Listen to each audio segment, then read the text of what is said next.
This is episode 12 of the Magic Detective Podcast. On this episode, we feature a long-forgotten magician, Wyman the Wizard. And you'll want to stay tuned to the end of the episode so you can hear a special feature that has something to do with Wyman the Wizard. That and more on this episode of the Magic Detective Podcast.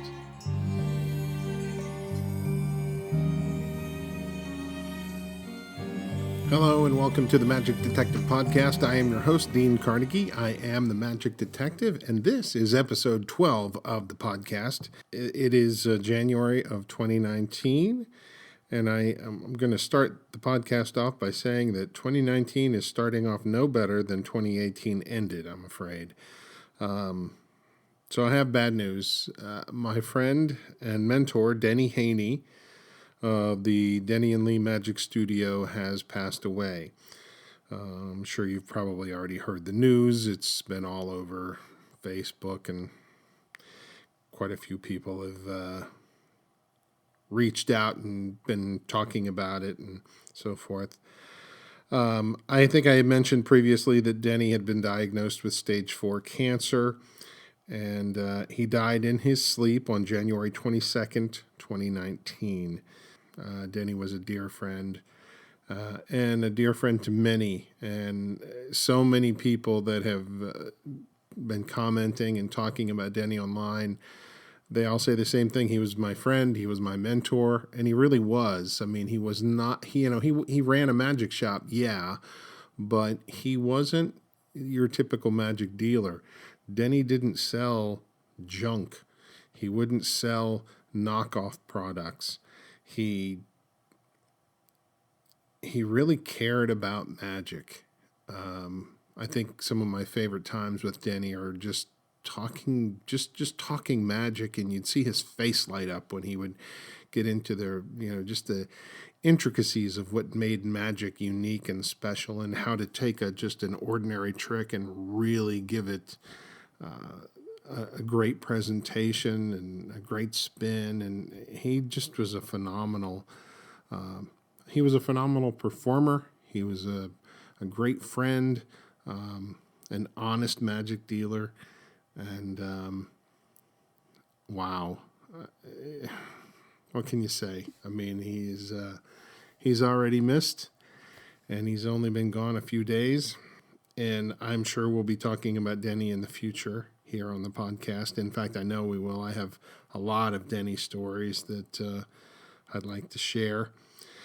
For those of you that are interested, and you're in the Baltimore area or on the East Coast, and you want to make it out to pay your respects, there are viewings. The viewings will be held on Thursday, January 31st, and Friday, February 1st at the sorry if I mispronounced this, the Brusdinsky Funeral Home, which is on 1407 Old Eastern Avenue in Essex, Maryland.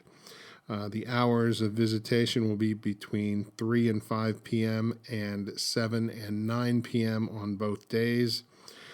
There's also a GoFundMe page to help with the offset some of the funeral expenses. So please, if you can contribute to that, would really be appreciated. And check out the Denny and Lee Facebook page for more info and updates as well. So Denny, we miss you, my friend, and may you rest in peace. So, episode 12, we are talking about another forgotten magician. And what's so interesting about this is many of the magic books and magic magazines that I was looking for information on Wyman, they would preface it by saying, here's a forgotten magician. So even when these books and articles were written some 80 years ago and more, he was already forgotten back then. So just imagine it. Here we are 80 to 100 years from that time, and how much more he's forgotten. Wow. His name was John Wyman Jr. He was born in Albany, New York on January 19th, 1816. And just to give you a little bit of historical perspective, Thomas Jefferson was still alive when Wyman was born, and Abraham Lincoln was only 7 years old. As a boy, Wyman he had this natural ability to mimic things. It could be like he could create the sounds of like a dog barking or a cat meowing, which every school kid can do. But he could apparently do it in a way that was beyond your normal abilities. And I guess he could do more than just birds and or I'm sorry, not birds, cats and dogs. He could do birds and other animals and people. He could mimic the way people spoke. So I think what we would call that today, we would refer to that as an impressionist, kind of like the Rich Littles or the Fred Travelinas of. There's two older performers, but those are impressionists. And that was an ability that he had. At a young age, he moved to Baltimore to work as a clerk in an auction house, and he continued his hijinks of mimicking, and it really delighted his coworkers. And before long, word got around of how entertaining this young man Wyman was. Well, Dr. Charles Spaulding, who was the proprietor of the Baltimore Museum there in Baltimore, hired Wyman to entertain. So Wyman put together a little show of his mimicry and ventriloquism. And I should mention, ventriloquism back then was not what you think of today, where you see the mechanical puppet and that kind of thing. Ventriloquism back in that time period, it's called throwing your voice, but they don't really throw their voice. It's just they were able to manipulate their voice in a way, like, for example, they could hold up a bottle and make it sound like there was a person speaking from inside the bottle. Or they could make it sound like someone was speaking from another room. In fact, one of the very popular things that they would do was carry on conversations with members of the audience, except they really weren't. It was them speaking and then them throwing their voice as the person from the audience. It reminds me of the act that Wayne Dobson used to do years ago on stage, where he would have two spectators up and he would say something and then it would sound like one of the spectators was answering him back in a high-pitched voice and the other was speaking to him in a low-pitched voice. And it's that same kind of thing that Wyman made popular during his day. And oddly enough, after coming up with this act of ventriloquism and mimicry, it was so popular, he started to add magic. Now, unfortunately, there's no record, at least that I've been able to find, of where Wyman learned magic or where he got his magic props. In fact, no less than John Mulholland even says the exact same thing. We don't know where he got his props. But before long, he actually had a pretty large repertoire of magic and mysteries that he added to his show. Now, if you're wondering what kind of performer Wyman was, here's a couple examples. Houdini referred to Wyman as one of the most honest magicians who ever lived. And I'll explain that whole honesty thing a little bit later. Here's some things he was not. He was not boisterous. He was not rough. He was not vulgar. Those are all positive things not to be. He was very funny, however. And he was also known to handle hecklers pretty firmly. And when I read that, I was like, wow, there were hecklers way back in the 1800s. Fantastic. Wow. One of the reasons I became fascinated with Wyman the Wizard is because he lived for a time in Washington, D.C., which is the area where I am. And he actually performed for several different presidents. He performed for Martin Van Buren. He performed for President Millard Fillmore and 4 times for Abraham Lincoln. Wyman lived on 6th Street in Washington, and his house is no longer there. I've checked. But he regularly performed at a place called the Odd Fellows Hall, which was kind of situated almost perfectly in the center between the area where the Capitol building was and the White House was. So if you had to journey from one building to the other, you were going to pass Oddfellows Hall. And of course, a lot of congressmen and political types were members of Oddfellows Hall, so they would have known about Wyman from there. It appears that Wyman performed for Martin Van Buren early in Wyman's career. Van Buren was president. He was president from 1837 to 1841, and Wyman's first professional performance was 1836. So it would have been very early, probably 1837, 1838, when he performed for Martin Van Buren. Later, when he performed for Millard Fillmore was president from 1850 to 1853. So, and it's also in the 1850s when Wyman was represented by P.T. Barnum, the great showman. Now, going back to Millard Fillmore for a second, there's a wonderful illustration that I found of Wyman performing the Inexhaustible Bottle for President Fillmore and his cabinet. And there's in the center, you see Wyman holding up the bottle high in the air, and surrounding him are all these members of Fillmore's cabinet, all holding up glasses. Wyman did not refer to that trick as the inexhaustible bottle. That's what most magicians know it as. Wyman's term for it was the bottle that cannot be emptied. And another way of thinking about it is it's an early version of the think-a-drink type of effect. So that was something that Wyman did for President Fillmore. Now, when we get to Abraham Lincoln, he performed for him for 4 different times. I don't know what he did all the time or in each situation, but we do know of one particular instance, and that is when he used several pennies and he placed them on the back of Abraham Lincoln's hand. And he took probably a little leather cover and covered them over, and the coins passed through Lincoln's hand.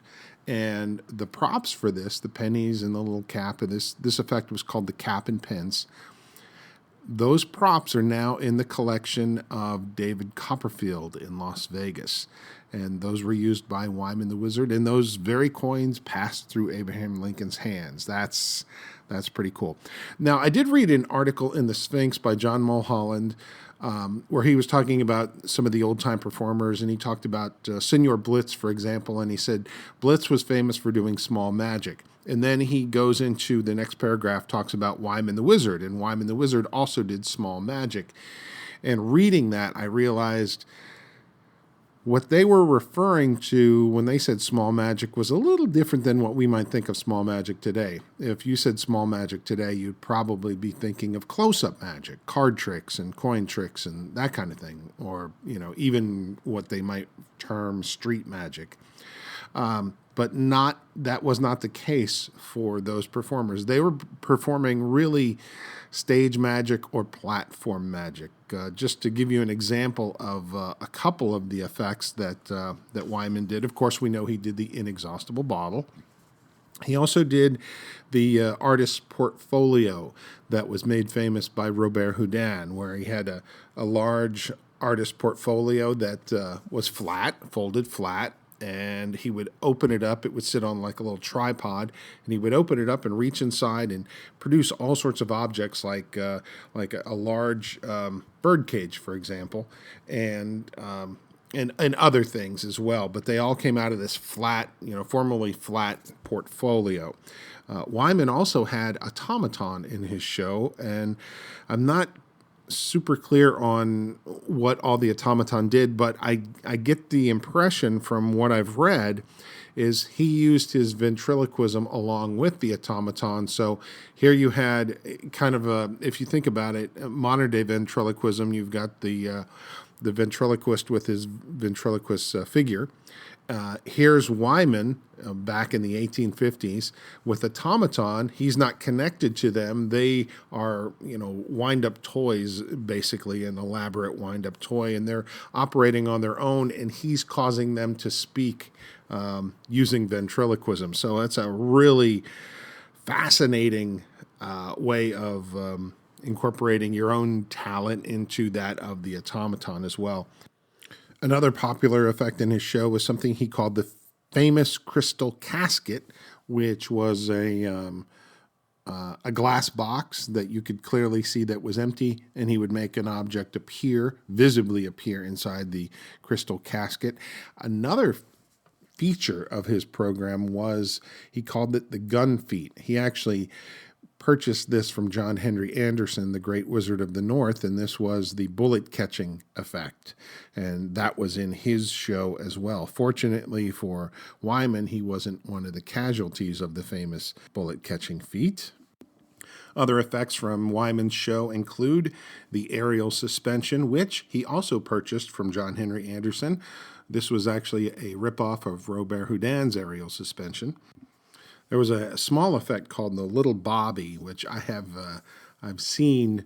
I don't know, it wasn't Wyman's version, but I had seen this in Ken Klosterman's collection. It's a little figurine of a little like carved wooden figurine of a person, and it's got a little costume on, and you cover it over, and apparently the whole thing disappears. And Ken actually showed it to me and fooled me with it. So it's a pretty little cute little piece from the 19th century that is still apparently strong today. Wyman also had a spirit dial in his show, or a spirit clock. He had an effect called the gun and target. The card sword was another feature of Wyman's show. The canister and bird cage. This is, I see this popping up all the time. It was in Blitz's show and many other performers' show. It's a canister that you could apparently show empty. You produce a lot of things out of it, and then the last production is a cage with a bird in it. And of course, no magic show from that time period could be complete without the egg bag, which was also in Wyman's show.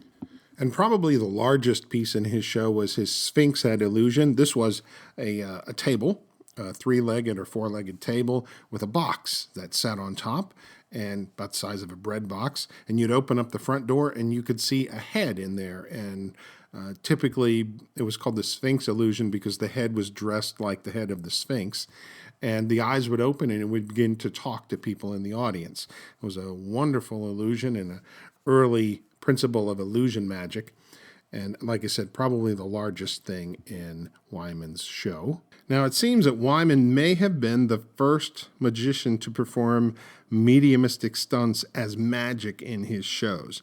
And quite possibly that means he was also one of the first, if not the very first, to expose spirit mediums. Now, he did not do an expose in his show. He performed, like I said, he performed the mediumistic stunts as magic, not like Houdini, who exposed them later. But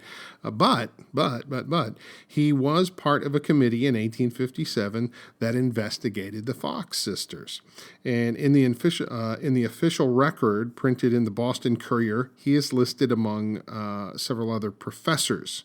In fact, Wyman was actually billing himself back then as Professor Wyman. And it's possible that the Boston Courier mistook that for the fact he wasn't an actual professor. But if you think about it, you had two Harvard professors, and then you had Wyman the Wizard investigating the Fox sisters. And of those three professors, one of them really was the most knowledgeable, and that was the magician of the bunch. And as it turned out, in the end, the sisters failed to win the $500 reward for genuine spirit mediumship. And I'm sure that you can thank none other than Wyman for the knowledge needed to debunk the Fox sisters. One of the things many of the histories record about Wyman's performances in his career was that he performed a gift show. Gift shows were, they had a bad reputation because a lot of times people would advertise this is a gift show. Everybody's receiving a gift if you come to the show. And then you would get junk. You'd get, really crappy things. But Wyman was different than a lot of entertainers of the time. He called his the Wyman's Gift Exhibition, and he actually gave out pretty decent items for people that came. Now, everyone got something. In fact, it says on a playbill, it says, each and every purchaser of a ticket receives an elegant present. And these include, or they could be, dry goods, groceries, silverware, family Bibles, casters, cake baskets, butter dishes, goblets, mugs, spoons, forks, napkins, rings, work boxes, albums, pen knives, scissors, jewelry, etc. So these are just some examples of the things that he would give out. But then he also had like the grand prizes, and these might be like a lady's gold watch valued at $40, or a silver hunting case watch, large family Bibles, handsome table sets, elegant shawls. So he did have some very pricey items that he gave out as well. And I wondered, how can he afford to give out all this stuff? Well, it just so happens, he was charging, early in his career, he was charging between 12 cents and 25 cents per ticket. Okay, so you're charging that kind of money. Where do you have any money to survive? Well, his profit on that was $27.50 on average. So $27.50 back in the 1800s equates to about $864 today. $864 today isn't bad money for a single performance. It's not David Copperfield money, it's not trade show money, but it's pretty decent money. So if he's doing one-nighters at $864, considering the fact that the average income is far, far below that, he's making a lot of money. He can invest it back into the show and actually have pretty decent gifts to give to people. And by the way, he wasn't always just charging 12 cents and 25 cents per ticket. Later in his career, he did a lot of shows. They were private shows at mansions for wealthy people. And these shows would be about 90 minutes in length, and he would charge $250 a show, somewhere thereabouts. So even today, $250, it's not great money today, but this is $250 back in the 19th century. So $250 back then equates to about $3,853 today. All right, so you're doing a private show, 90-minute private show for almost $4,000. I'd say that's pretty good money, even today. It appears that Wyman was well liked by his fellow performers of the time, with the exception of one individual, and that was Compar's Herman. And I don't know what the rift was between the two, but apparently they did not get along. And Wyman decided to take advantage of this by presenting a challenge to Compars via the press. In the challenge, Wyman disputed the claims of Herman, who was going around saying he performed only original material. And Wyman offered the sum of $25,000 to the winner of a magical duel. 10 of his best tricks would be performed by Herman, and 10 of Herman's best tricks would be performed by Wyman. And the challenge would be public, and the winner would get all the money plus all the box office receipts. And unfortunately, Herman completely ignored Wyman's challenge, so it never happened. Throughout most of his life, Wyman lived in Philadelphia, with the exception of the short time he lived in Washington, D.C. After he retired to Burlington, New Jersey. Actually bought quite a bit of property in Burlington, and the house that he purchased in Burlington, New Jersey is still standing today. While he was in Burlington, he met a younger performer from the area. The performer's name was W.H.H. Pugh, or he was known professionally as Professor Pugh. The two became fast friends, and Wyman actually gave or sold, not sure which, a number of his props to Professor Pugh. These included the aerial suspension that he had acquired from John Henry Anderson, the little Bobby that I mentioned earlier, the spirit clock, and a money belt that Wyman wore while on tour in Texas. These all became the property of Professor Pugh. This next piece comes from the August 1927 issue of The Sphinx. It's an article written by Frederick Eugene Powell, and in it, Powell says, in July of 1881, John Wyman walks out of the shop of Philadelphia magic dealer Thomas Yost. And he says on his way out, "You will not see me again. This is the last of Wyman." And several days later, on July 31st, Wyman dies.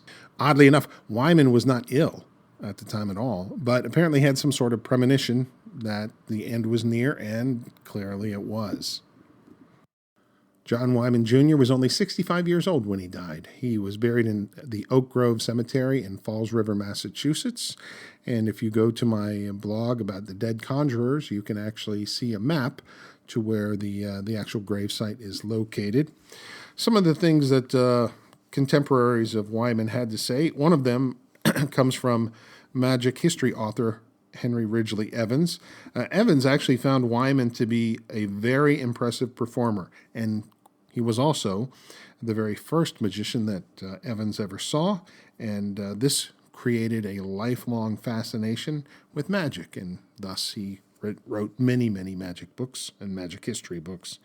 Wyman was the first American-born magician to do a full evening's performance. And Wyman also retired very, very wealthy. So he was one of the most successful magicians from a financial standpoint. One other note, Wyman wrote an autobiography, which was never published. The manuscript was apparently sent to George M. Cohen shortly after Wyman's death.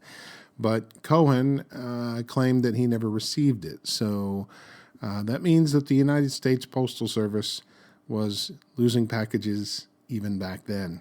And just as a question to my fellow magic historians out there, do you know if Wyman's autobiography ever turned up? Is it sitting in somebody's collection today? Is it sitting in the drawer of some famous collection, maybe Ricky Jay's collection, or Copperfield, or Klosterman, or George Daly, even Mike Caveney's collection? I mean, there are a lot of collectors out there, so I'm curious. Ray Ricard, do you have it sitting in your among all your books?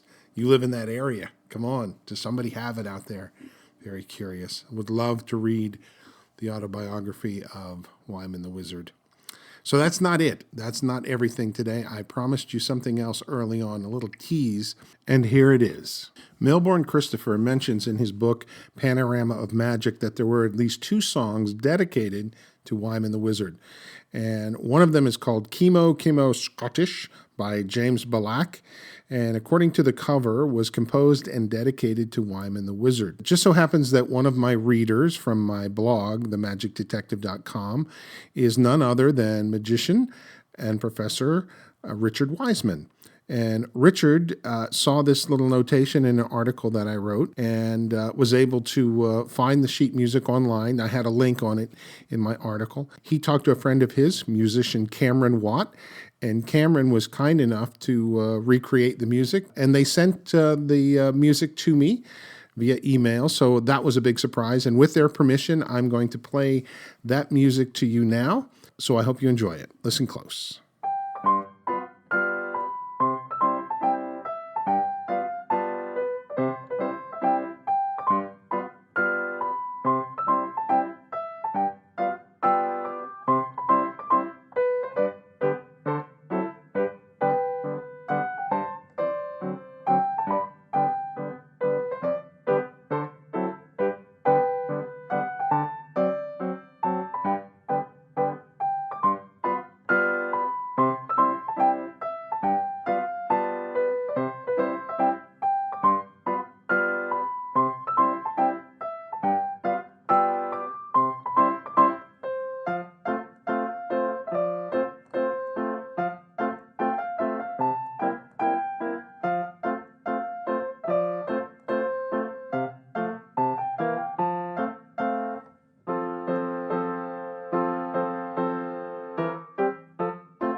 And that's going to do it for episode 12 of the Magic Detective Podcast.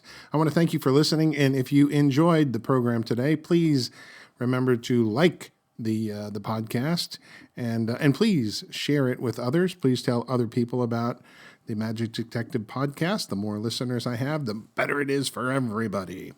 And let's see. Oh, and I'll be back very soon with an episode about a much more current performer that I think you'll really enjoy. My name is Dean Carnegie. I'm the Magic Detective, and we'll see you next time on the Magic Detective Podcast.